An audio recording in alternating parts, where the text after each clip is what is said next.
Hi, my name's Cassidy Early. I'm at Lauren Powell Projects, and I'm from Chicago, Illinois.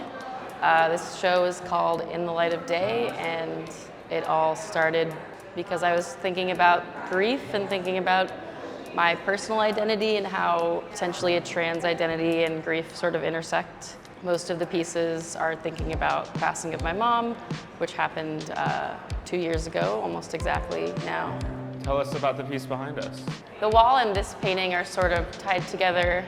The wall is made of yellow legal pad paper, and so when my mom was dying, she had like 2 weeks in between diagnosis and when she passed. But what she did in those 2 weeks, instead of get treatment, because it was kind of past that, was she started just like scribbling all of these instructions, notes, like what to do with the dogs, like because she raised dogs, what to do with like all of her friends, like what all of her items.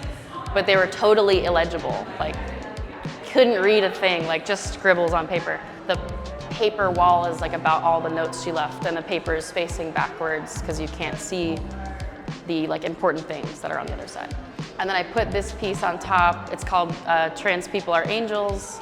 I think it's about this like moment of acceptance of self, or like maybe the possibility that something beautiful can happen when you've sort of built your identity around a sort of like distaste or distrust in your own body. So it's like just like a hopeful sort of idea.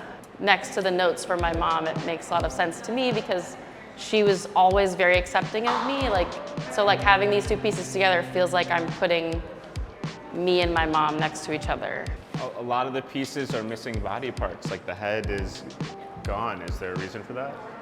Yeah, I think I'm thinking about like the sort of like physical impermanence of the body. Like if things are malleable and changeable, adjustable, like maybe a head can be taken away and then you can see the body as a symbol instead of as an individual.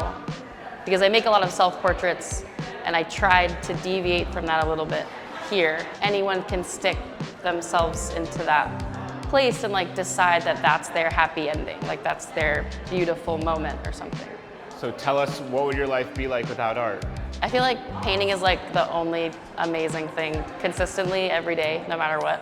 Painting is the most beautiful thing in the whole world, and I get to do it, and it doesn't matter if it goes anywhere, I just get to go and do it every day. Tell us about how you started painting. I took a Painting 1 class at Boston University. I had thought I was going to be a graphic designer because I thought maybe as a graphic designer you could make money. But I took this Painting 1 class with Richard Raislis, and he just like over that semester like made me see color in a way that I had never saw it before, and it changed how I interact with the whole world. And I was like, oh shit, I mean that's it. I have to keep doing this. I didn't really paint a lot before that.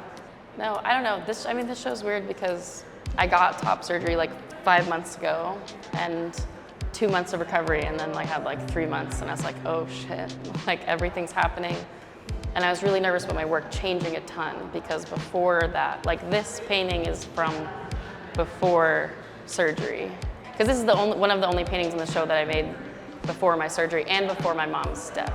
I don't know, there's something about it that's so like celebratory that is like how you like hope to feel after a thing like that. And it was an image I found of a mistake surgery, like a botched surgery. Just not botched really, because that's a bad word. The person who got surgery was still pretty pumped, which is what's beautiful about it. But they went to a surgeon that didn't normally do it, so this thing happened with the nipples where they just got like cut in half, basically, instead of worked around. This person just joined this online community and was like, yeah, like I'm pumped about my surgery. It was the coolest thing ever. I don't care. I'm just happy it's gone. And I was like, wow, that's like how I feel. My Instagram is just my name, at Cassidy Early. Is there anything you want to shout out?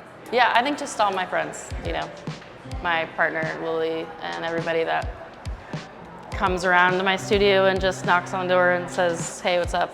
That part of my community is really, really special to me.